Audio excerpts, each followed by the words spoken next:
जम्मू कश्मीर में साल पहली बार जिला विकास परिषद यानी डीडीसी के चुनाव हुए। जम्मू कश्मीर से विशेष राज्य का दर्जा लिए जाने और वहां से अनुच्छेद 370 हटाए जाने के बाद राज्य में हुई ये पहली बड़ी राजनीतिक गतिविधि रही। 8 चरण में हुए चुनाव में 280 सीटों पर 51.42% मतदान हुआ। वोटों की गिनती पूर्ण होने के बाद देर शाम तक चुनाव में खड़े हुए सभी 2178 उम्मीदवारों की किस्मत का फैसला भी हो जाएगा।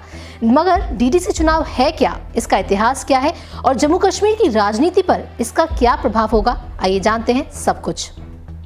सरकार द्वारा दी गई जानकारी के अनुसार केंद्र ने 73वें संशोधन को जम्मू कश्मीर में पूरी तरह से लागू कर दिया।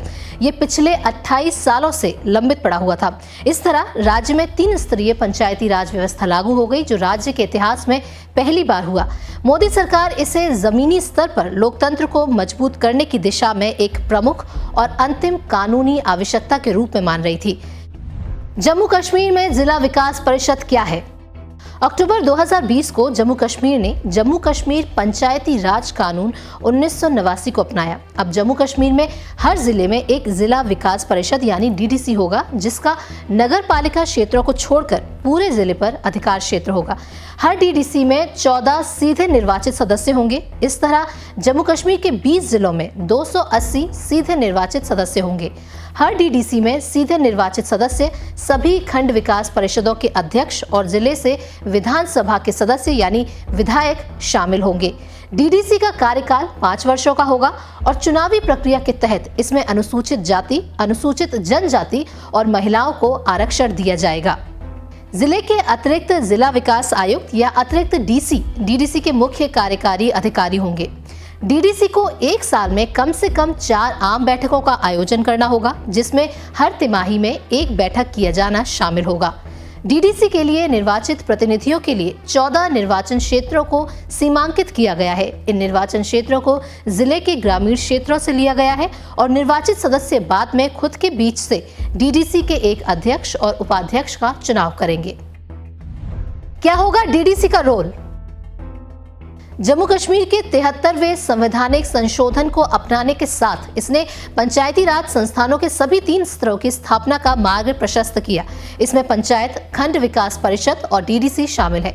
डीडीसी अपने अधिकार के तहत क्षेत्र के विकास कार्यक्रमों के लिए जिम्मेदार होगा। इसके तहत वित्त, विकास, सार्वजनिक कार्यों, स्वास्थ्य एवं शिक्षा और जन कल्याण के लिए 5 समितियों को गठित किया जाएगा। इस नई संरचना के पीछे केंद्र का उद्देश्य क्या है? जम्मू कश्मीर सरकार का यह मानना है कि पूर्ववर्ती सरकारों द्वारा पंचायती राज प्रणाली को दोषपूर्ण माना जाता था, लेकिन सरकार अब इसे राज्य में उपराज्यपाल प्रशासन के माध्यम से पुनर्जीवित कर रही है।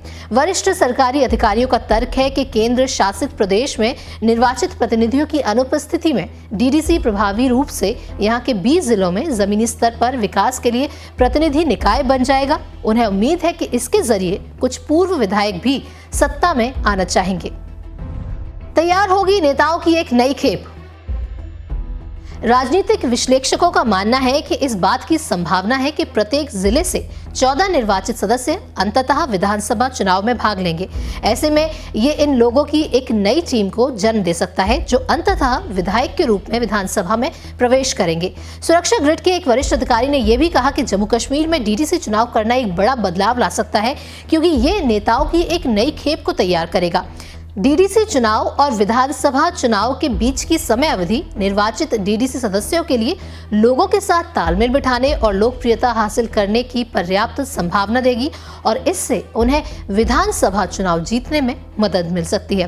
तो डीडीसी चुनाव क्या है और जम्मू कश्मीर की राजनीति में इसका क्या प्रभाव हो सकता है, इसके बारे में हमने आपको पूरी जानकारी दी। बाकी आप क्या कुछ राय रखते हैं, अपनी राय हमें कमेंट के जरिए जरूर बताएं। नमस्कार। हमसे जुड़े रहने के लिए हमारे YouTube चैनल को सब्सक्राइब करें और नई वीडियो की नोटिफिकेशन के लिए बेल आइकॉन को दबाएं। अगर आप ये वीडियो Facebook पर देख रहे हैं तो लाइक जरूर करें और ज्यादा से ज्यादा शेयर करें। धन्यवाद।